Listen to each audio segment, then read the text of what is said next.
It's always interesting to me to watch the Zoom numbers climb as people start to enter the webinar. You'd think that they'd be able to like not have the door open and roll people in. You'd think that everybody would just appear at once, but I can't tell actually. Maybe that feature is actually fooling me. Maybe they are all here at once.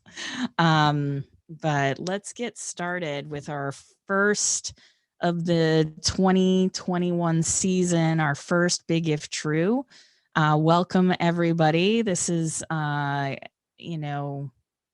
what a time to be studying the world and technology and information.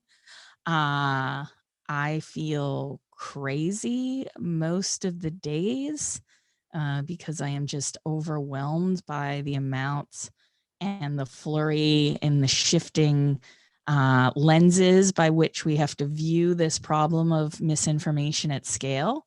But I am very happy to be doing this work at Harvard Kennedy School, the Shorenstein Center, with Gabby, who you will meet a little bit later, as well as the amazing technology and social change research team.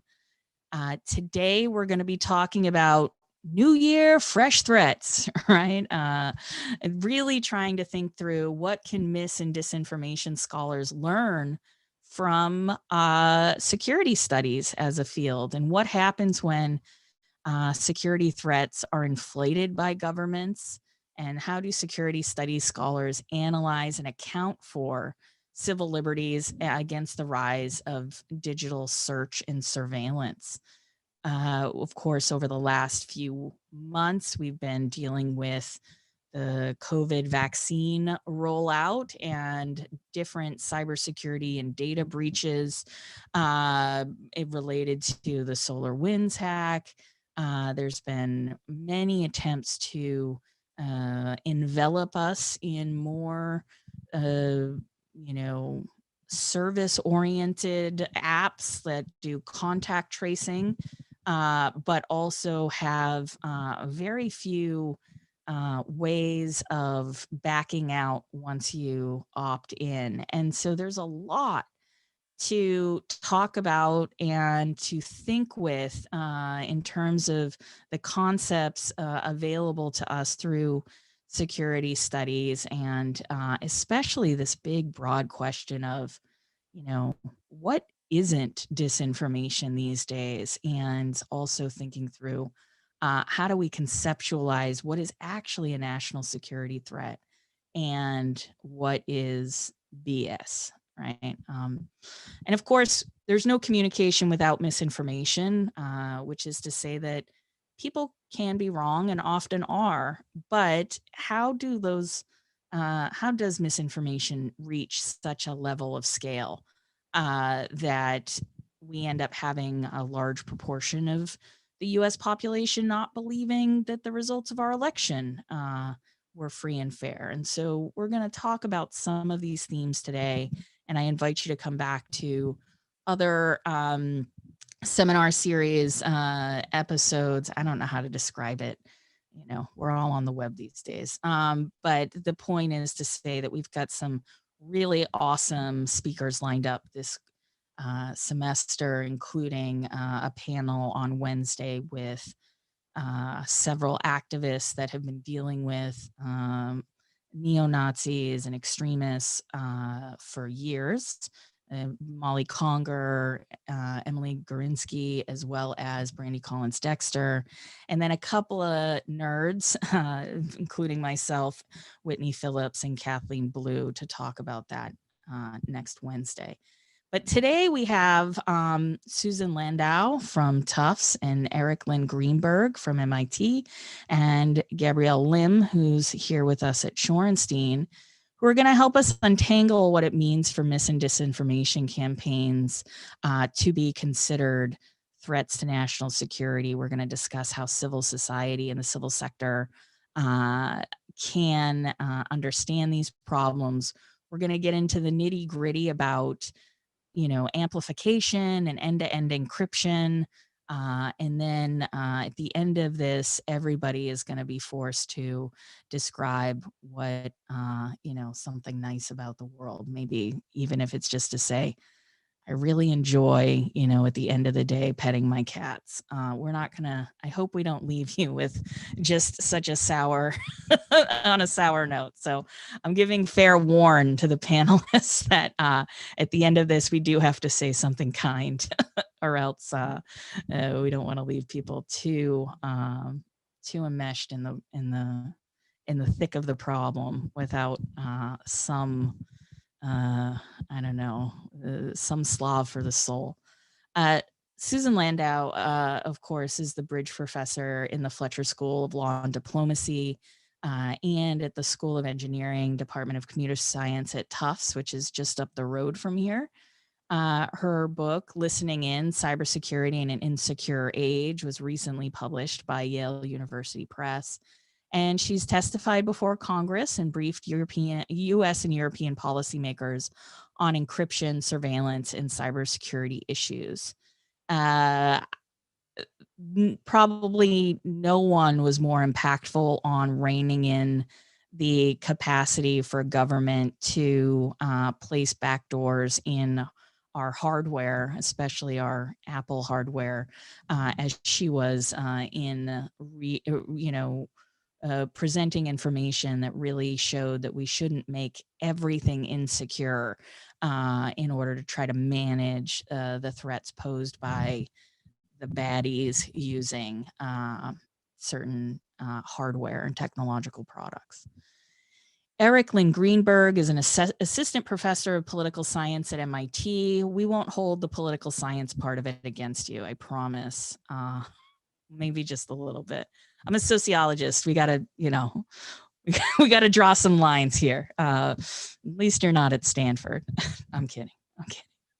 We're required, of course, at Harvard to do at least one, slug against Stanford or political science when it comes up.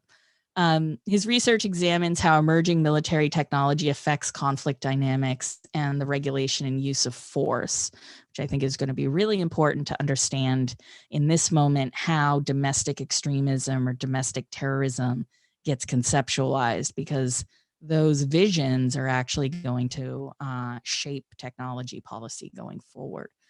Lin-Greenberg's current book project leverages experimental methods, archival research. We love that. We love getting into the archives, elite interviews and surveys to study how remote warfighting technologies like drones and cyber warfare shape crisis escalation. And of course, very recently we had Eric Schmidt come out and say that he did believe that AI should be investigated and developed to understand its wartime uses. So be interested to talk about that a bit.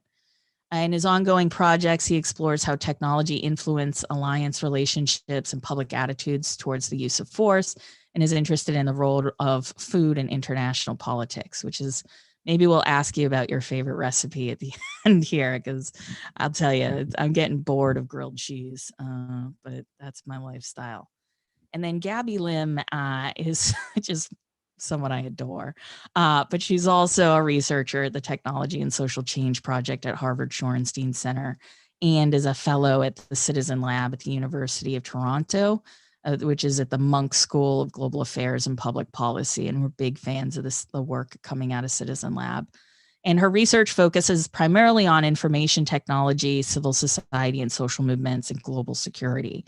And she also heads up a lot of the work we do at mediamanipulation.org as part of our casebook project, where we're mapping different misinformation events so that we can understand the tactics used by media manipulators to essentially disrupt society, sometimes for political incentives, sometimes for profit. This, of course, is Big If True. It's a seminar series presented by the Task Project at Shorenstein. You've seen in your chat here, if you want to ask a question, just put them in the Q&A and I will read them as we go along and integrate them into the conversation here. You, of course, can sign up for a few different things we have, which is a newsletter called Me More Weekly, which over the break, we didn't use it so much. The memes got pretty mean, actually, and I didn't feel comfortable sending out some of the stuff that we were analyzing, especially around Stop the Steal, because it was pretty racist and it was really terrifying. And so I didn't feel like as a researcher that was going to help anybody understand more about what it is that we were going through as a nation. But that's all to say that we've got a stock of meme research that now that things have quieted down a little bit, we're going to be able to represent that. I'm Joan Donovan, and I do a lot of different things, but my main thing is trying to understand the relationship between our technology and the world we live in. And I encourage everybody to visit the Shorenstein website as well as the Media Manipulation Casebook to get a sense of what we do. So that was a lot of run up, but I feel like we now have a common set of concerns and a way to see into the problem. And so I'd love to start off with a very general question about some reactions to the January 6th siege at the Capitol, implications that your research can help us illuminate in this moment, and ways that it has maybe even provoked you to think differently about your subjects of study. And so we will go to Susan first. Oh, you're muted. You could. Coming from There a we go. history where my parents arrived in the United States after the Second World War, I found what happened quite horrifying. I've spent much of my career thinking about encryption and encryption policy and the importance of the privacy of communications. And I continue to believe in that despite what we saw on January 6th. And so one thing, there are two things that I thought about.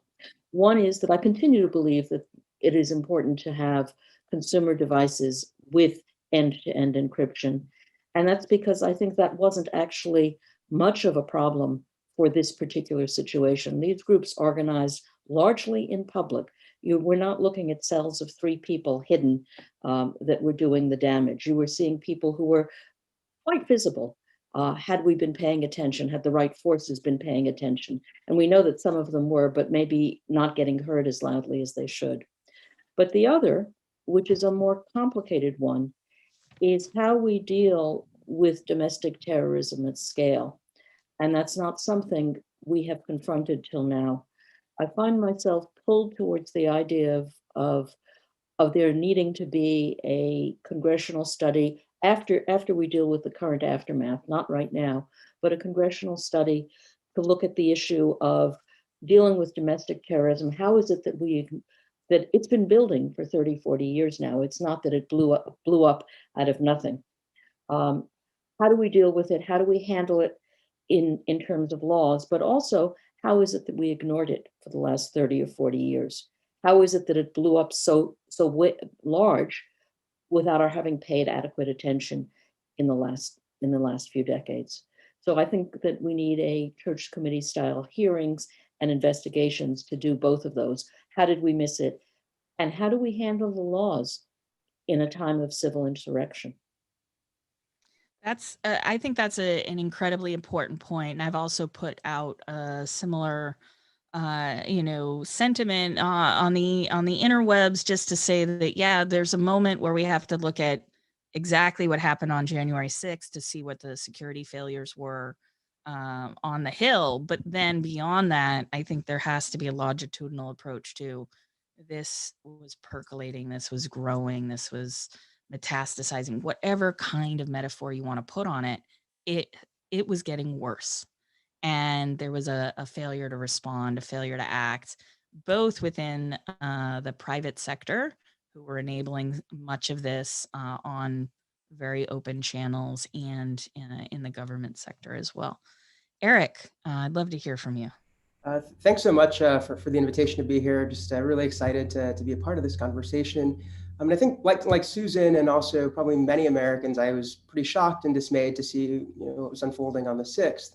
As someone that studies international security and also as a veteran myself, I think one of the things that really stood out in my mind about the 6th was just the sheer number of individuals that were involved in the siege that were either current or former members of the US military.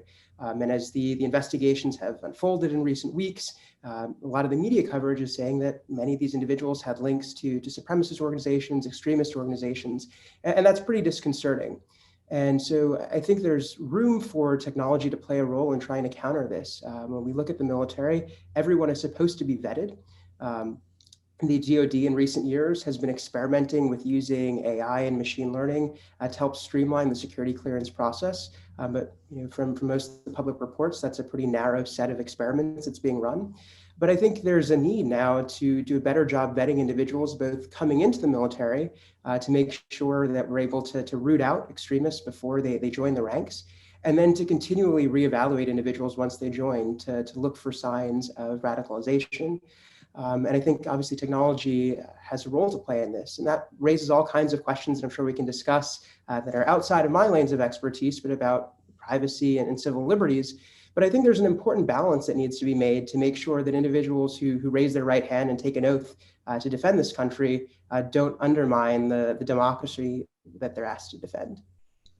Yeah, and I think it's been striking for us. Seti Warren, who's the executive director at Shorenstein, and I have had a few conversations now about the role of veterans in this moment and where and how we're seeing, military, either people who had been involved in the military, formally involved in the military, or were, kind of from military families and ended up at the Capitol in the first place. And also were, the weird style of the QAnon movement has been largely drawn in, is really been drawn in by it acting like military fan fiction, right? But when you take, someone like the commander in chief at his word, some of these people do feel as if they were fulfilling an oath, which is why we have to think then go back to think about the role that technology played, of course, in promoting these ideas, but then also, how do we learn from and move forward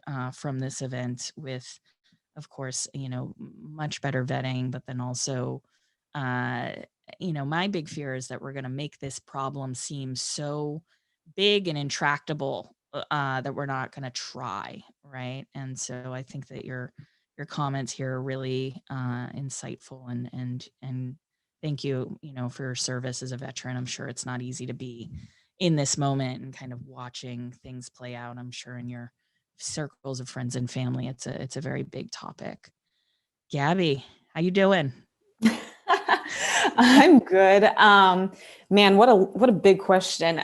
So when the siege was happening, Joan and I were in a meeting, a virtual meeting together as this was happening. I just remember at one point the meeting agenda was just no longer, we're all just glued to our TVs and Twitter. We're like, okay, so what's happening? So I think after the initial shock of what was happening, my immediate reaction afterwards was, how will certain people or law enforcement agencies or security agencies try to capitalize on this moment? And when Biden started talking about domestic terrorism and having to take a bigger approach, or possibly even more legislation to counter domestic terrorism, it's like all my alarm bells went off. So I think for me, that was one of the more worrying aspects amongst a lot of other things. But like Susan was saying, a lot of this was being organized in very public venues. Jane Litvinenko, a really great journalist from BuzzFeed who studies this kind of stuff, she noted in an article, she's like, all I had to do was use Facebook's native search feature and look for Stop the Steal. And all these groups came up and all this, it wasn't even hard. All you had to do was Google it.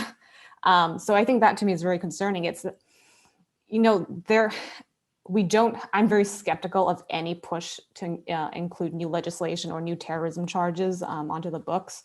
I think it's very telling that immediately after the 6th, 135 CSOs signed an open letter saying we do not need more legislation or more terrorism charges. The FBI and the DOJ already have some tens of different ways they can go about this. It's why was it not used? Why were people who did raise the alarm bells, why were they being sidelined? And so I think what Susan's saying, there needs to be an investigation, a congressional investigation, if this is very on point. And the 135 CSOs that signed on to this were from a wide spectrum. You had the ACLU, the Southern Poverty Law Center, religious organizations. I think CSOs are still dealing with the aftermath of post 9/11 and some of the legislation that came after that. So to me, before we jump into okay, we need to rethink domestic terrorism, it's what do we have on the books already and why wasn't it used, or was it used incorrectly? So we'll see. Those are my first instincts. And I don't know, like you said, Joan, I think my worry is also that it becomes such a huge issue that people think it's intractable or it requires some massive overhaul. That to me is a bit concerning. No, and I think one of the things that's it's good for us to start to think with is, there's a tension in wanting accountability and wanting justice, and also not wanting to expand the reach of government powers to do more invasive surveillance. And so there's a kind of fine-grained tension in how much privacy should certain technologies enable. And Susan, you know better than I, why should we care about encryption? Who is it for? Is there a limit case? How should we think about this issue related to the openness and closeness of communications, that when they reach certain kinds of communications, when they reach such a scale, can incite this kind of violence? Sure. So first, I want to say thank you for crediting me for single-handedly fighting off those who wanted to limit the use of end-to-end encryption.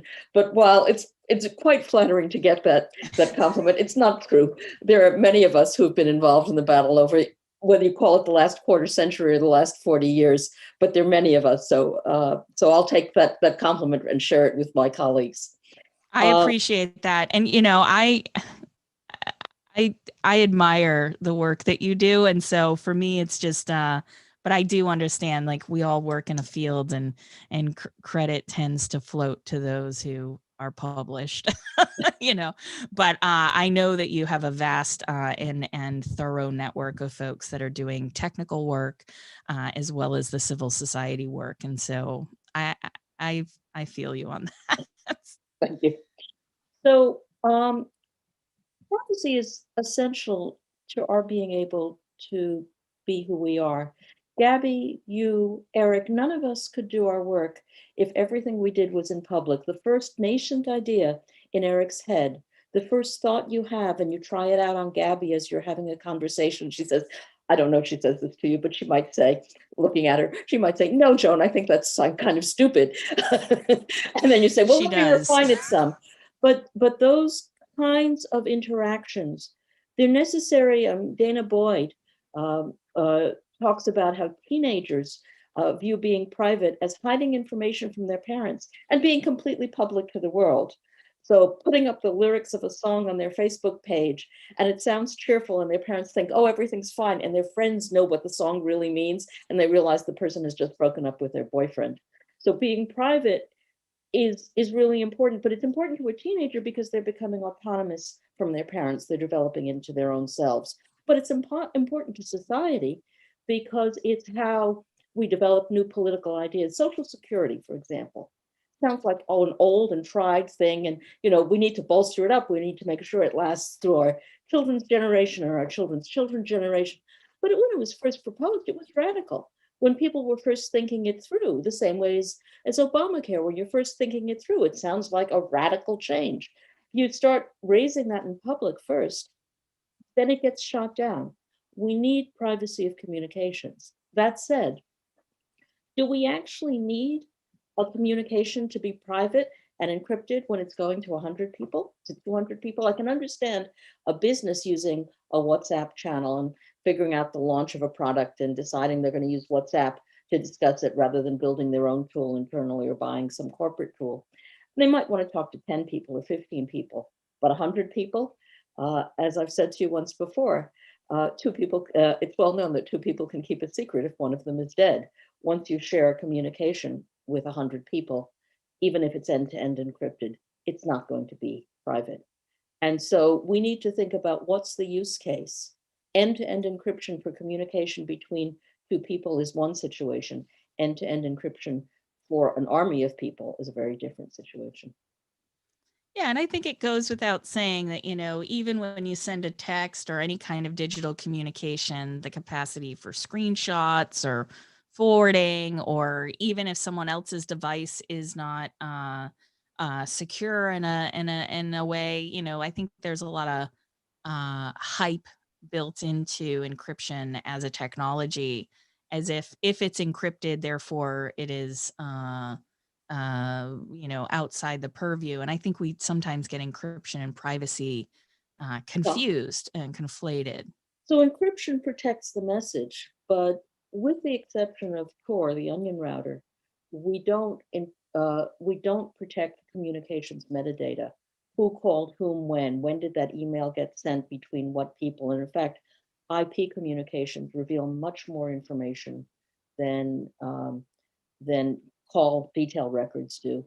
And we know from both the Snowden disclosures, but also from lots of research, that communications metadata can be remarkably revelatory and sometimes can reveal nearly as much information and occasionally more information than the content. So you're absolutely right. There's lots of ways we leave electronic tracks around, not just the content of the communication.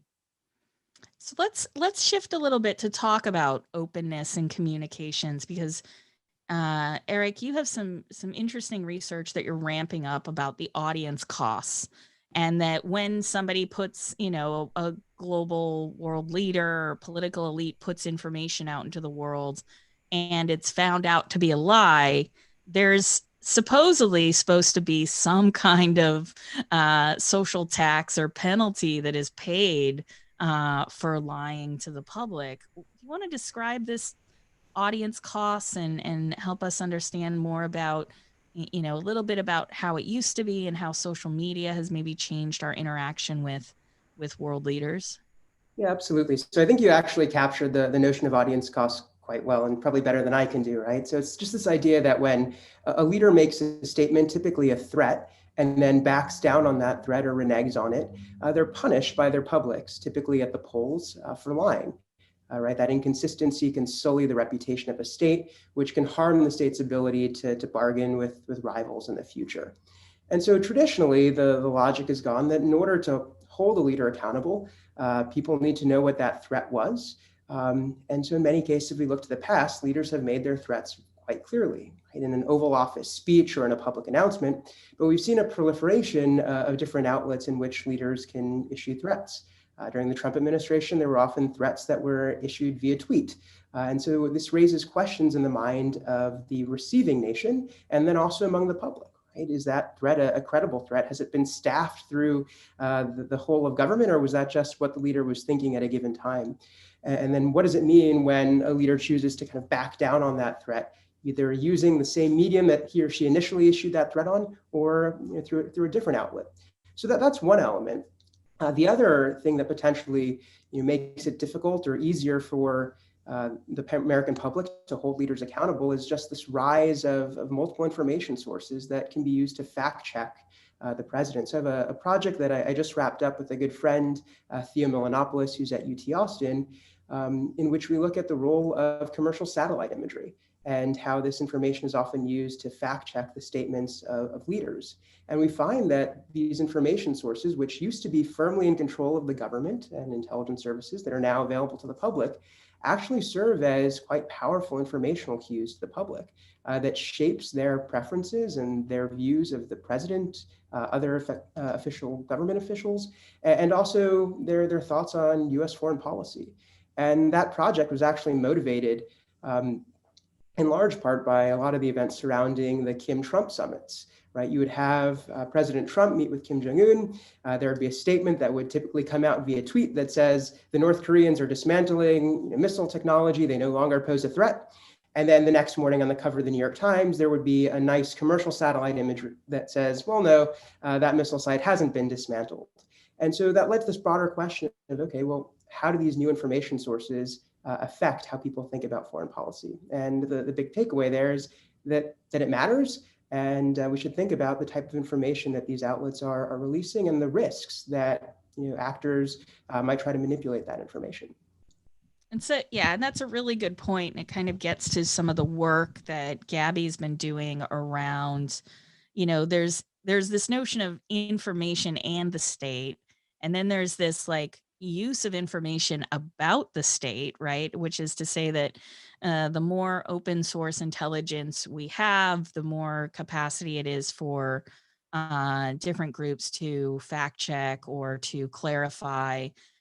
Reporters especially have been using open source intelligence to figure out especially where and how impactful drone strikes have been, and what the I hate the term collateral damage because it doesn't help us humanize the actual like grief that comes with this kind of automated war.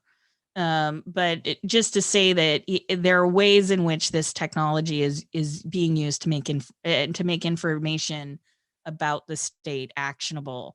And Gabby, you recently wrote about frustrating the state. Do you want to talk a little bit about what the article was, and maybe we could drop a link in the chat, and about how information is something that gets talked about very blandly, but it has all these different implications.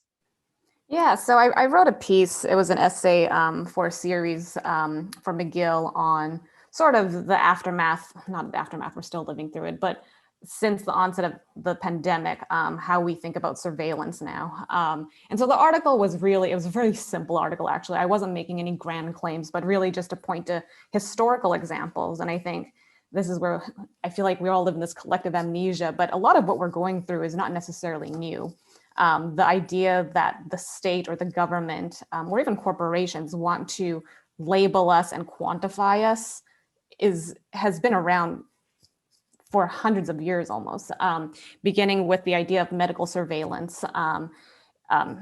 Going back into like the 1800s, the state has always had an interest in being able to monitor its citizens, whether that's for taxation purposes or conscription, or for more malicious means like censorship or surveilling dissidents. So the article is really about how different time periods in the past and how they relate to what we're currently experiencing with COVID-19. So one of the examples I used, for example, was, I think, the 1800s. There was an act where essentially soldiers were contracting too many venereal diseases. And so the idea was, well, whose fault it is? It's the prostitutes, not the men, it's the prostitutes. And so the police department and the government at the time, this was in the UK, decided to pass a law that would surveil all women who look like they could be prostitutes, which ostensibly could be any woman could be a prostitute. And so they were under pretty invasive surveillance. They would do everything from forcing them to register at the police department to doing like every 2 weeks having internal exams for VD. And of course, the men and the soldiers never got the same treatment. And so the article I wrote, I think Jen just posted in the chat, was just kind of looking at historical examples of when this has been used and why corporations and the government have an interest in labeling us and quantifying us. And that one of the best ways to counter this is to have a very active civil society. So in the case with the VD Acts is what they were called. It was because of the organization and mobilization of women who were able to connect with political elites in parliament and push for repeal. And so the article at the end, kind of, Joan, as you're saying, to end on a good note, looks at how civil society can counter some of this, and when is it doable? Yeah, so let's keep on that theme and try to think about this as as we think about the openness of our communications, the scale of misinformation, the potential threat that disinformation may pose to our democracy, to our individual health and well-being. As we think about this, how do we conceptualize what is a national security threat and what isn't, or what doesn't rise to that level? Are there rubrics that people in security studies think with that other people from sociology or anthropology or computer science would do well to learn and understand?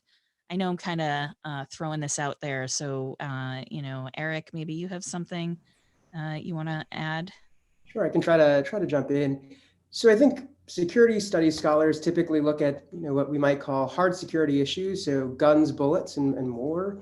But there's obviously very, very important soft security issues as well. Many of the things that we talked about, also things like migration, climate change, all of which I think there's a very interesting interplay between these soft and hard security topics that many mainstream scholars overlook. I think one area that I think is quite helpful in trying to understand these things is looking at these assessments that are put out by the US intelligence community, where they look at future scenarios and try to predict what they think the challenges facing the United States and its partners and allies will be in 10, 15, 20, 25 years. And there's a program that's sponsored by the Carnegie Corporation of New York called Bridging the Gap that actually puts PhD students through that same exact exercise and asks them to not necessarily forecast the future, but to look at these security-based scenarios in the future. And they run through these hypothetical scenarios, and it's really interesting to see the questions that come up, right? And they find out that there's potentially new actors that are involved in the security space that are often not thought about in traditional research. And I think one of the things that's pretty exciting is a few years ago, one of the scenarios, they ended up talking about this global pandemic that ended up shutting down borders and creating all sorts of issues. And this was just a bunch of grad students really sitting around a table. And I think that's pretty exciting. And to try to find ways to think about emerging challenges is definitely rewarding. It's interesting to hear, because I think, from our vantage point, we joke about like doing dystopia studies in a way, right? Like we are constantly trying to anticipate the ways in which media manipulators and disinformers would figure out what the next opportunity is going to be to really innovate in these moments. And so I think that kind of future casting is a very common thread between this kind of work that we do. But I think we do in, studying disinformation, we could learn a lot more, especially about the design of hardware and understanding more about the mechanisms by which information travels and what kind of blockages there are. Susan, did you want to comment on, if you could just like 101 us on security studies and help us understand a little bit about where we should be looking, for citations and things to read and concepts we should understand? So actually, I'm going to push in a slightly different direction. I want Okay. to push a bit on disinformation and civil society, because I think that that's a real soft spot in what we're thinking about. When the Office of Director of National Intelligence came out with its report in January 2017 and said, yeah, the Russians were going after the political campaigns, everybody said, okay. But they had two other groups that they mentioned in that phrasing that were really important. They said something like civil society organizations. I'm not going to remember the exact term, and also lobbying groups. And the point was that these are groups that help the government form its laws and so on. But more importantly, within a democracy, except for the neighboring state of Vermont, everywhere in the United States works as a representative democracy. They're the people, and there's the legislature, and then there's what's in between. We don't go and meet with our legislators every week.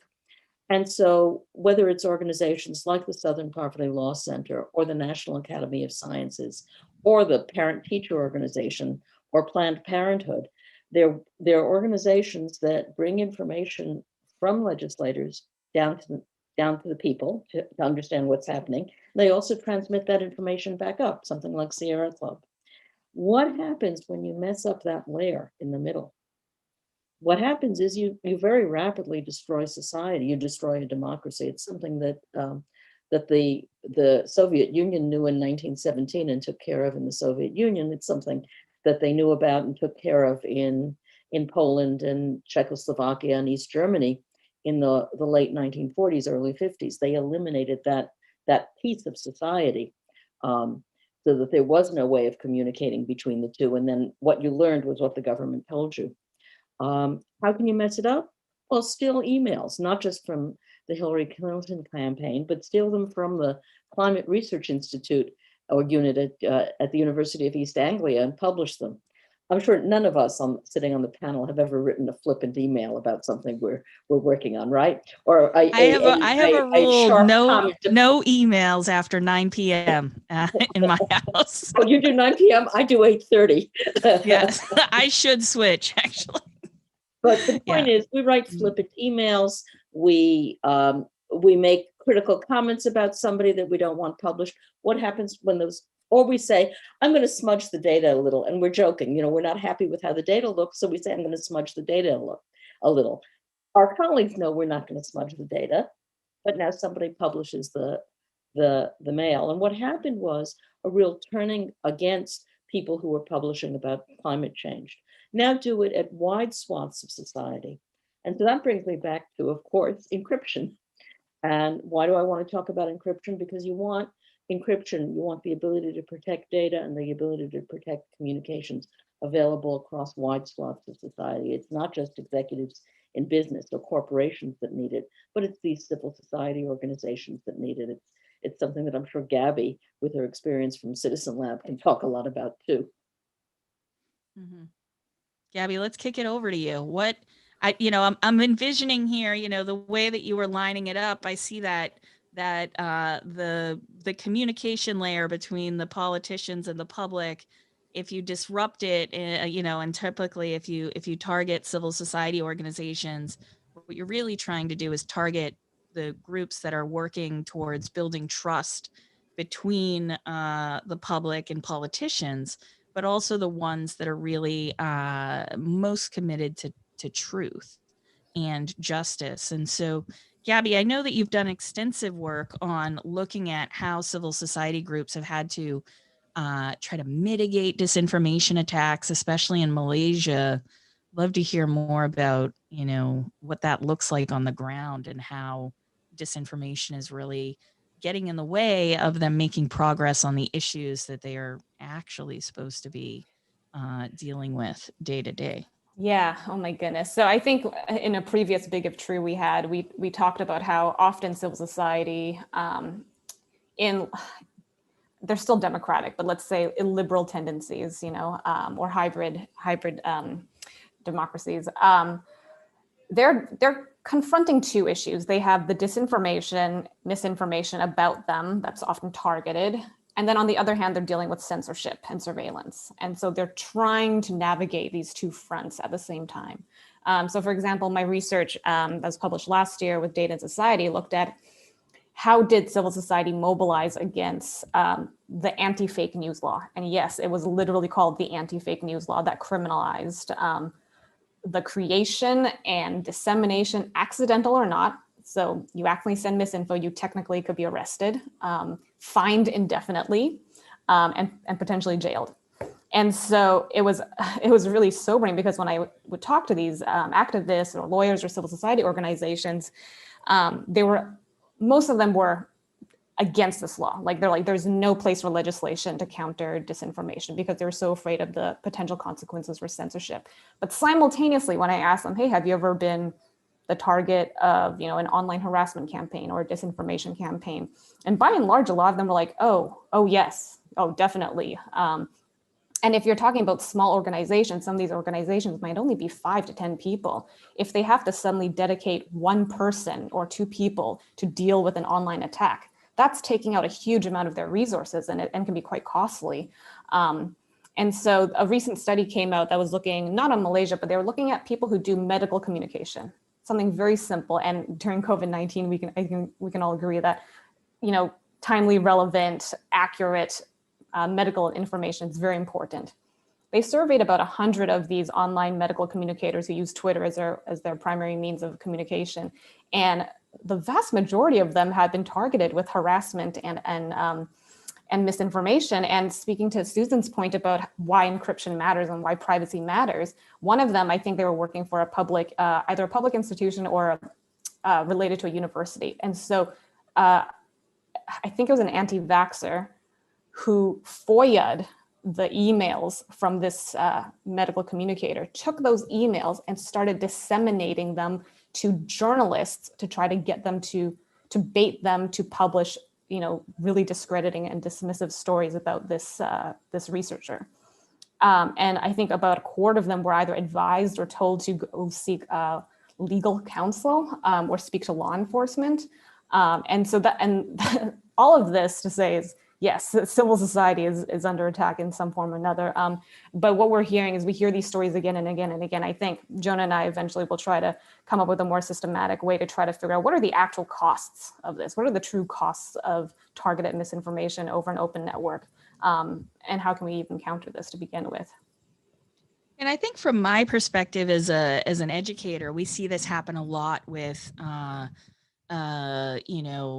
people in the far right seeking information on professors. There was a bit of a scandal over at, I think, UCLA a few years back, where the emails that professors were exchanging with the graduate student email list were a bit of a problem.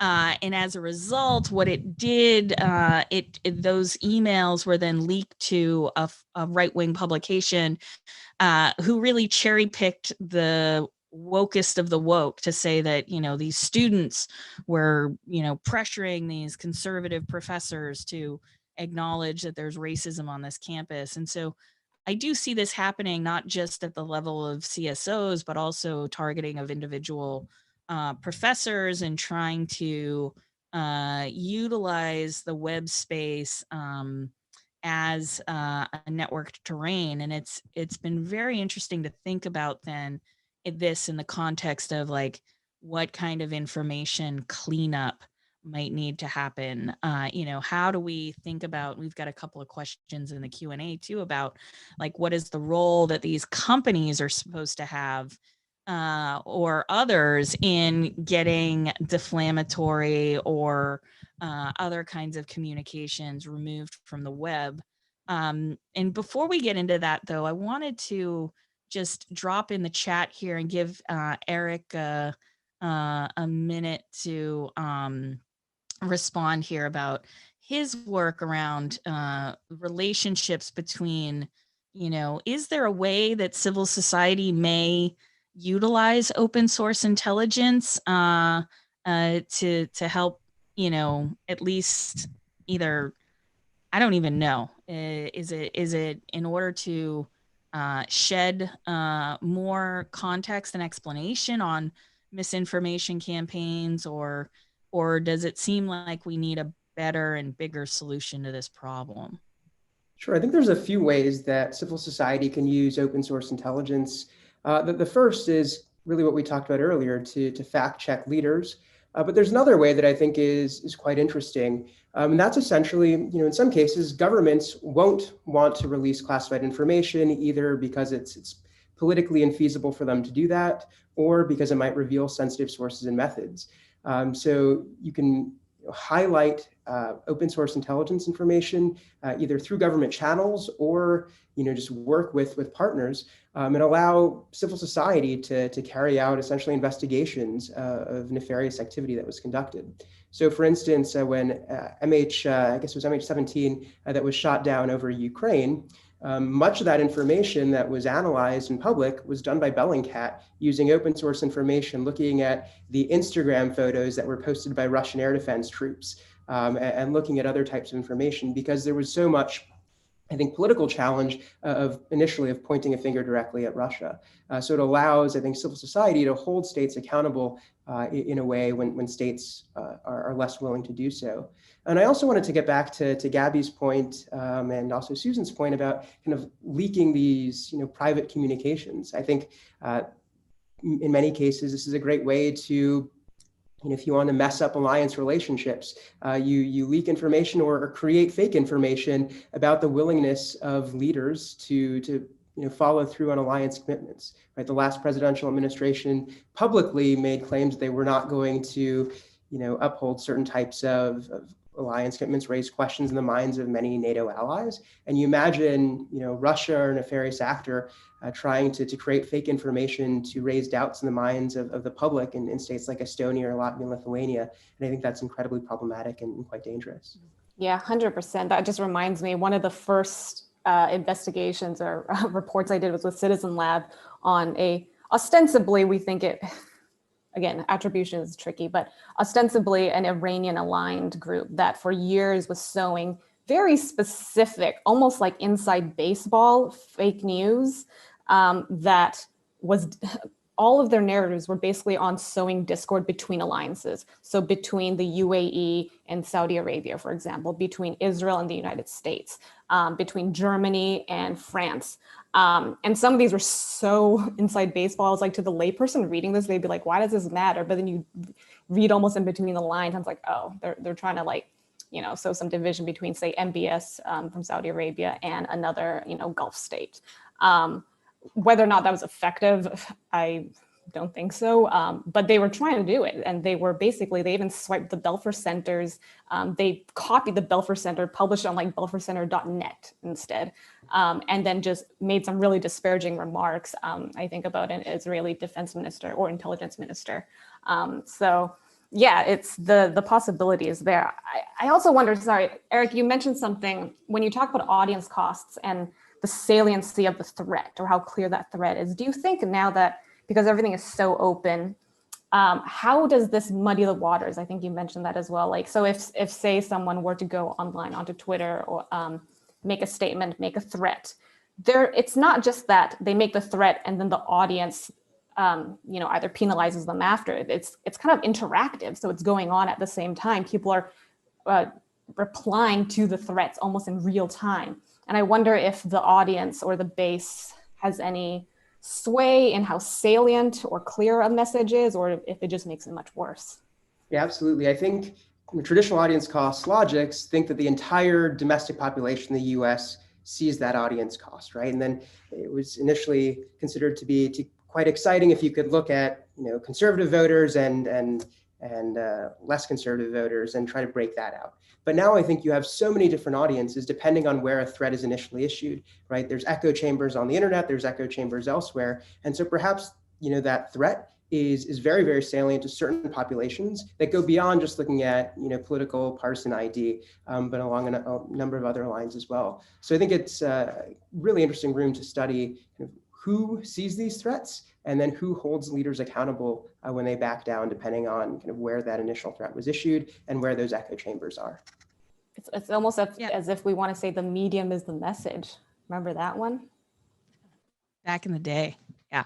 I had that zine, that McLuhan zine that had some really great photos in it of the medium being the message. And I think that, quickly we could talk a bit about, when we start to think about the cleanup of this mess, where we might look for solutions that don't come from technology companies. I've been thinking a lot about, everybody's like, we need trusted, dealing with the pandemic, we just need trusted messengers. And then, slick, sales pitches for, we need trusted influencers. I'm like, actually, we need trusted mediums. We actually do need to have places and spaces online where there's good content moderation. There's good curation of content so that people know how to get timely, local, relevant, accurate information. Go ahead, Gabby, roll your eyes. I say it all the time.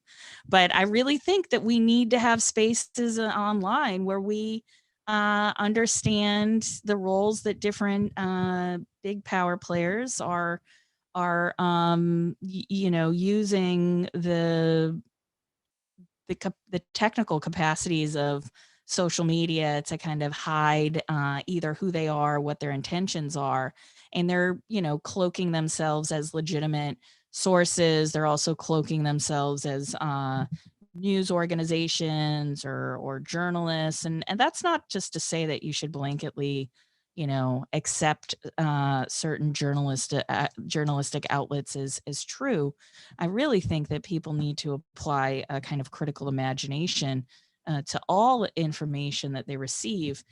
But the free for all at this moment, I think, probably needs to end in some way, so that we can avoid misinformation at scale from reaching a max capacity, and then also ending in violence here. Which is to say that civil society organizations have been doing this a long time. Racial justice organizations have been dealing with lies being told on people of certain races and ethnicities for, decades now. You don't get a civil rights movement without a certain kind of disinformation circulating and being propped up by bad science or engineered science or cloaked science. You don't get it without news organizations either turning to omission and not telling the truth on things, or avoiding talking about it entirely. And so I think we have a lot, miles to go before we sleep. But as we close here, closing thoughts, please, maybe offer up one thing that you think either researchers or other people should be thinking about as we go forward with the next stage of government here. We've got a new administration, which means new opportunities. And then just, one little thing that brings you delight, that just makes you happy to be in the world. I think for me, tonight, me and my wife are planning, we're gonna watch a movie. I don't know, maybe I'll even rent one on the TV. I might go like off the Netflix script here, or use some of those nice passwords people have been sharing with me and get into some Disney Plus. But that's what I'm looking forward to. Susan, wrap here. Sure. So I'm going to actually, if my memory keeps me straight, bring up two things. One is when Gabby discussed the whole issue of the history of medical surveillance. For me, the big issue is who gets that information. I've just written a book on contact tracing apps. It'll be out in a couple of months. And one of the big issues is, if you're going to control a disease, often the medical community needs to know who was in close proximity, where did the exposure happen, was it a super spreading event? Medical community getting the data is different from other people getting the data, and we need to be much more clear about that. But I want to end with another happy note too, with another interesting note. I participated in a Carnegie study on encryption policy that was done with members who had been actually in the Obama administration, and some of them are now senior people in the Biden administration or have been nominated to be. And civil society, and also some people from industry. One of the important aspects of that report was that we're not going the recommendation not to look at end-to-end encryption right now because it provides much value, and if you try to tamper with it, it creates serious problems. And foreign intelligence is not really having trouble; it's only law enforcement. And the suggestion was to look at devices. So those two are technical directions that I'm pleased with. And then you asked me, what gives me delight? Well, I have a 14-year-old, 14 and a half-year-old standard poodle. And every morning that I come down and she's still around, she's the best dog I've ever had. I have a delightful 11-month puppy who is not in my study right now, lest they get into one of their fusses.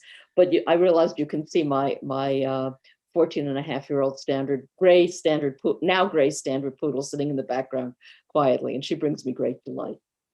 Oh, I was hoping you were going to mention that dog because I'm surprised Gabby's cat hasn't shown up. Gabby, let's head over to you. Where is Dobby? Oh my God, no, let's not talk about my cats. I'm going to kill them one of these days. Just joking. So I guess I'll end on maybe a bit of a provocation. So I think there is this, back to the dystopia studies, we have this gut reaction whenever new technology comes out. It's suddenly the biggest threat ever. Whenever emerging technology, like AI is going to be the biggest threat. There's going to be a cyber Pearl Harbor. And I worry about threat inflation a lot. And sometimes I wanted to like rein it in. And maybe Erik, you can correct me on this, but I wonder if there's some research out there that looks at how cyberspace has changed conflict in a way that might make things more stable and less dangerous. Sometimes I think about when different states like Russia and Iran send disinformation over to the United States. I was like, well, I'd rather take disinformation than a half-ton bomb, like comparing the two. So as a provocation, I'm wondering, where do we go with the next step in research on cyberspace and how that affects, I think what Erik was saying, alliances as well, but like, can we envision a more stable future with emerging technology? And as to what gives me delight, I don't even know anymore. The days just blur into one, but I guess bubble tea still. I mean, yeah, I'm not going to lie, definitely showing up for bubble tea twice a week now. So, I feel you on that. Yeah, it's good flavors. I'm a big fan of the passion fruit tea myself. So, but I mean, it's a good thing that research doesn't bring you joy, because then I'd be like, like this is it's not been an easy area to traverse. Erik, as I've outed you as a food critic and whatnot too, so maybe you could give Gabby some recommendations. But final thoughts here.